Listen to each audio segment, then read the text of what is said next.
Strasbourg, the cultural capital of the Alsace region.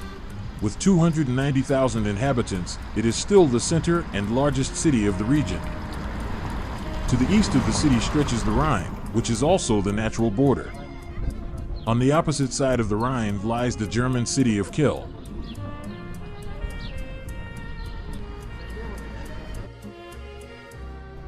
To the west, Strasbourg is situated on the Ill River, which branches out in large parts of the city area and divides the city into many islands. The most famous is the Grande Isle, which means Big Island. The entire island has been a UNESCO World Heritage Site since 1988. It is the historical center of the city. Here, right on the riverbank, is Palais Rohan, one of the most important buildings in the city and a highlight of local Baroque architecture. Inside are three of the city's most important museums: the Archaeological Museum, the Museum of Decorative Arts, and the Museum of Fine Arts. The completion of the palace took 10 years and served as the city residence of the prince bishops and cardinals from the Rohan family in the 18th century.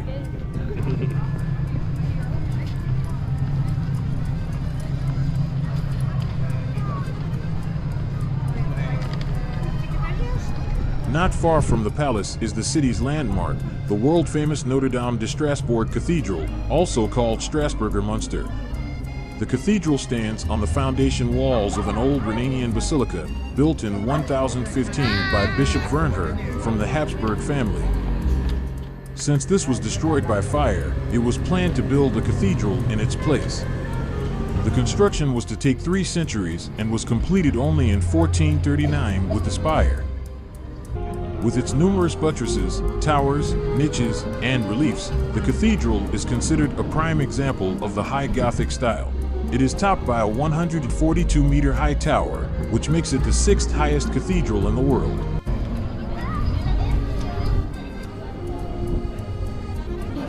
The 66 meters high, 3-part west facade made of red sandstone was designed by several master builders between 1277 and 1399. The tympanum above the portal shows various miracles and scenes from the Passion of Jesus up to his crucifixion.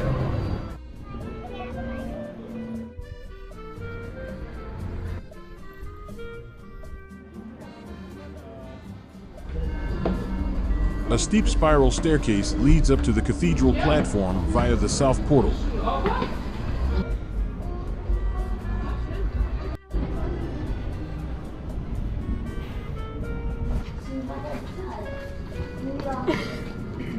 After exactly 332 steps, a unique panorama of the city arises at a height of 66 meters. In good weather, the view extends as far as the Vosges Mountains and the Black Forest.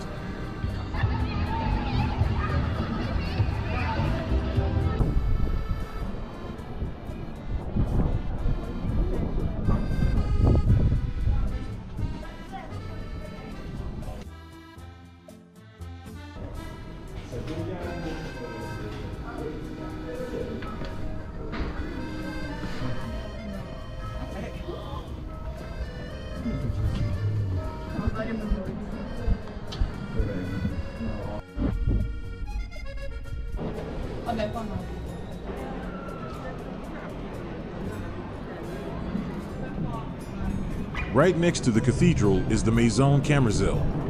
The 15th century corner house decorated with carvings is considered the most beautiful house in Strasbourg. At this time, Johannes Gutenberg was also staying in Strasbourg, which at the time was a free imperial city and one of the largest and richest trading cities in the Holy Roman Empire of the German nation. Gutenberg honed his idea of mass-producing prints and built his first press here.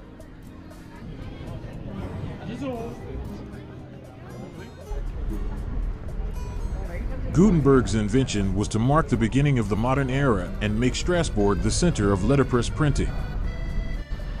Subsequently, Strasbourg played a key role in spreading the reform of the church that was emerging in Europe at the same time. The city officially became Protestant. In 1681, Strasbourg was occupied and conquered by France.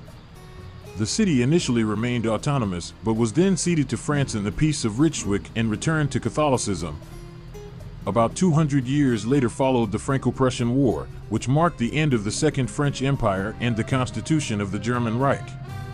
Strasbourg was reconquered and became the capital of Alsace-Lorraine.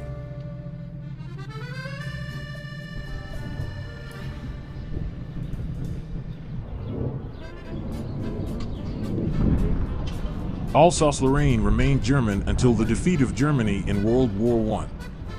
Under the 1919 Treaty of Versailles, it was eventually returned to France.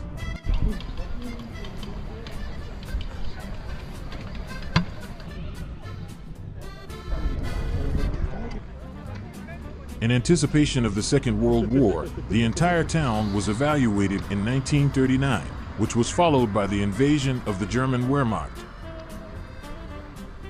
After the capitulation-like armistice of Compiègne, Alsace and Strasbourg were rejoined to the German Empire before being returned to France 4 years later with the fall of Nazi Germany.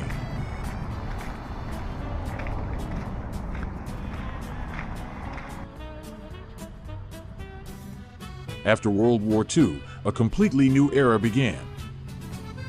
As a sign of reconciliation, Strasbourg was chosen to house the nascent European institutions. In 1949, Strasbourg became the seat of the Council of Europe and then, in 1958, of the European Parliament. Today, the Parliament is composed of 705 members elected for 5-year terms. It has legislative, budgetary, and political control powers. However, most of the activity of the European Parliament and the Council has moved to Brussels. Although Strasbourg is the headquarters, the MEPs only meet here for 12 plenary sessions a year.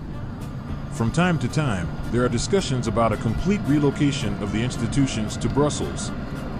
However, all members of the Union must agree to this. France in particular rejects this. The historical importance of Strasbourg for a united Europe and Franco-German reconciliation also speaks in favor of continuing to maintain both seats.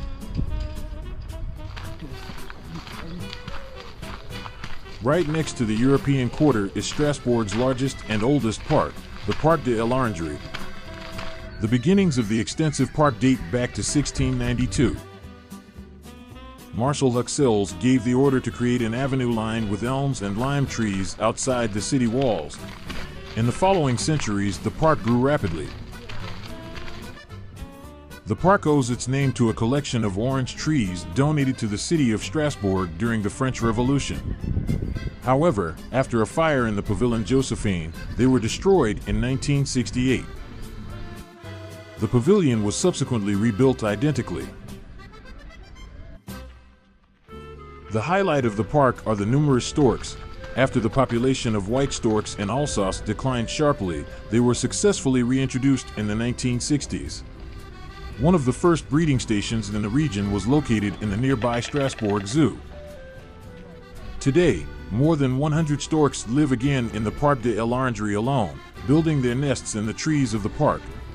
The storks feel so at home in the park that they do not even leave it in winter.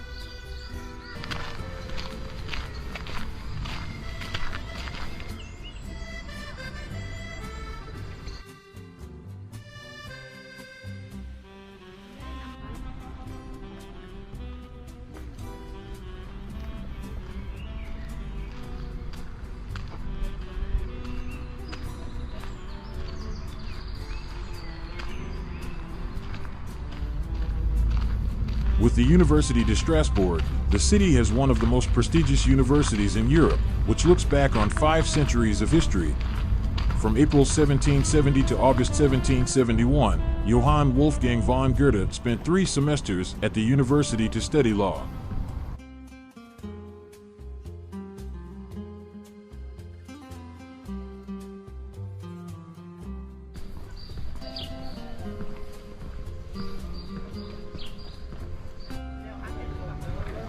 On the bank of the Ile, a promenade leads back towards the Notre Dame de Strasbourg Cathedral.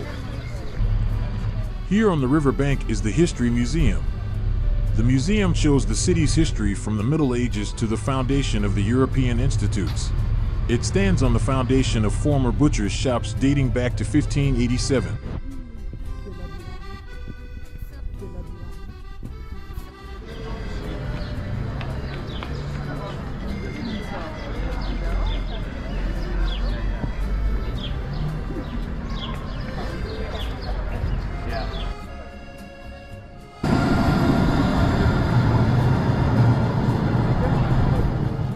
pedestrian zone leads to the southwestern part of the Big Island and probably the best-known district of the city, La Petite France.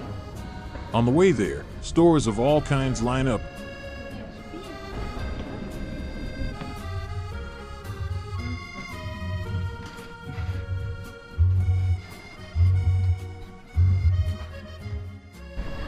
The charm of La Petite France is made up of the traditional half-timbered houses with their high-pointed roofs from the 16th and 17th centuries, which line the river canals and alleys.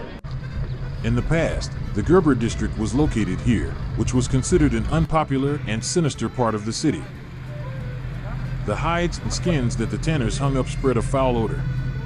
Crooks and bandits found shelter here, and many shady deals were allegedly made. There is also said to have been a lively red light district.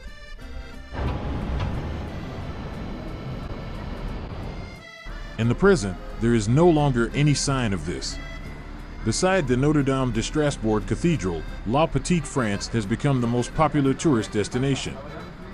The quarter resembles an island of peace in the middle of the city.